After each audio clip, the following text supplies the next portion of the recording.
Cigarette খাওয়া কি জায়েজ আছে? তারাবির নামাজ না পড়লে কি রোজা হবে? রমজান রোজা রেখে হাত পায়ে নখ কাটা যাবে কিনা?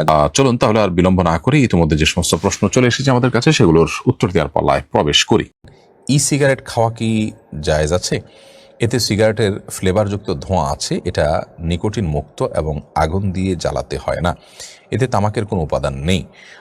মাহমুদ ইসলাম শাকিল, সিগারেট যেটি বেশ আগে থেকে চীনে সম্ভবত প্রথম বের হয়েছে, চীন থেকে এখন অনেক দেশে এটি পাওয়া যায়। তো সিগারেট সম্পর্কে সমকালীন ওলামা ইকরাম কী ভাবছেন সেটা নিয়ে আমাদের ঘাটার সুযোগ হয়েছিল। এক্ষেত্রে শেখ মোহাম্মদ সোহেল আল মুনাজ্জিদ হাফিজাহুল্লাহ ইসলাম QA-তে একটি ফতোয়া 2013 সালে সম্ভবত প্রকাশিত হয়েছে। আর ইসলাম ওয়েব মার্কাজুল ফতোয়া, কাতার ভিত্তিক ফতোয়া বিশ্ববিখ্যাত ওয়েবসাইট, তারা একটা ফতোয়া, বরং দুটি ফতোয়া তারা প্রকাশ করেছেন। এসবগুলো আমার দেখার সুযোগ হয়েছে। সবগুলোকে সামনে রাখার পর এবং সিগারেট সম্পর্কে একটু ঘাঁটাঘাঁটি করে আমার যেটুকু এক্সপার্টদের কাছ থেকে জানার সুযোগ হয়েছে সেটাকে সামনে রেখে আমি বলতে পারি যে সিগারেট নিয়ে ওলামা ইকরামের প্রথম ফতোয়া ছিল যে এটি নিকোটিন আছে এবং এটি মানব স্বাস্থ্যের জন্য ক্ষতিকর। সেই হিসাবে এটি অন্য সাধারণ সিগারেটের মতো এটার বিধান এবং এটি নাজায়েজ এবং হারাম।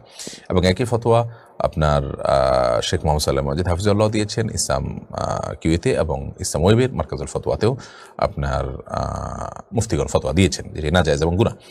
তবে নিকোটিন মুক্ত এবং যে ধূমপানের যে ক্ষতিকর দিক আছে সেগুলো মুক্ত যদি হয় এবং সেটা যদি নিশ্চিত হয়, যেহেতু আপনার কি বলে টেকনোলজি এটা রীতিমতো আপডেট হতে থাকে, যদি নিকোটিন মুক্ত হয় এবং আপনার ক্ষতিকর উপাদান মুক্ত হয় তাহলে সেটাকে ইসলাম ওয়েবের মুফতিগণ জায়েজ বলেছেন যে এটা মুবাহ হতে পারে যদি ক্ষতিকর সকল কিছু থেকে আপনার মুক্ত হয়, শুধুমাত্র ফ্লেভারযুক্ত ধোঁয়া আছে, জাস্ট এটুকু, এখানে নিকোটিনও নাই, ক্ষতিকর কোনো কিছু নাই এবং আগুন দিয়ে জ্বালাতেও হয় না।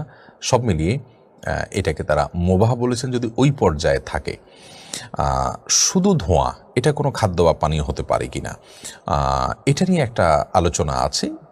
যেহেতু আমরা জানি জাহান্নামীদেরকে যে শাস্তি দেওয়া হবে তার মধ্যে থেকে একটি হলো ধোঁয়া, আর যেটা আল্লাহ তাআলা জাহান্নামীদেরকে শাস্তি দিবেন সেটি দুনিয়াতে মানুষের উপভোগের জিনিস অন্তত হতে পারে না। ধরুন উপভোগ বলতে আপনার আগুন, এটা উপভোগের কোনো জিনিস হতে পারে না।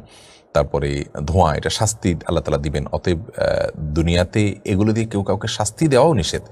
সেই হিসেবে অনেক ওলামা ইকরাম সেগুলোকে ব্যবহার করতে নিষেধ করেন এবং সেটি একটা ভিন্ন গ্রাউন্ড এবং ভিন্ন একটা চিন্তা থেকে। বাট আমরা যদি সিগারেটের কে অন্য সাধারণ ধূমপান যে সিগারেট আছে বা আপনার মানে আপনার ধূমপানের যে আইটেম আছে সেগুলোর সাথে তুলনা করি, তখন যদি এটা নিকোটিন মুক্ত এবং ক্ষতিকর বিষয়গুলো থেকে মুক্ত থাকে তাহলে সেক্ষেত্রে সাধারণ সিগারেটকে যেই কারণে নিষেধাজ্ঞা আরোপ করা হয় এখানে সেটি আর থাকছে না, যার কারণে খোলাসা কথায় এটি মুবাহের পর্যায়ে থাকছে যদি নিকোটিন ইত্যাদি ক্ষতিকর উপাদান সব কিছু থেকে মুক্ত হয়।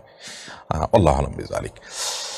আহমদ রাহিম, আপনি লিখেছেন তারাবির নামাজ না পড়লে কি রোজা হবে? জি ভাই, অবশ্যই রোজা হয়ে যাবে। রোজার সাথে তারাবির নামাজের সম্পর্ক এরকম নয় যে একটা না করলে আরেকটা হবে না, দুইটা স্বতন্ত্র ইবাদত। তারাবি কোনো কারণে পড়তে না পারলেও রোজা আপনাকে রাখতেই হবে এবং হয়ে যাবে।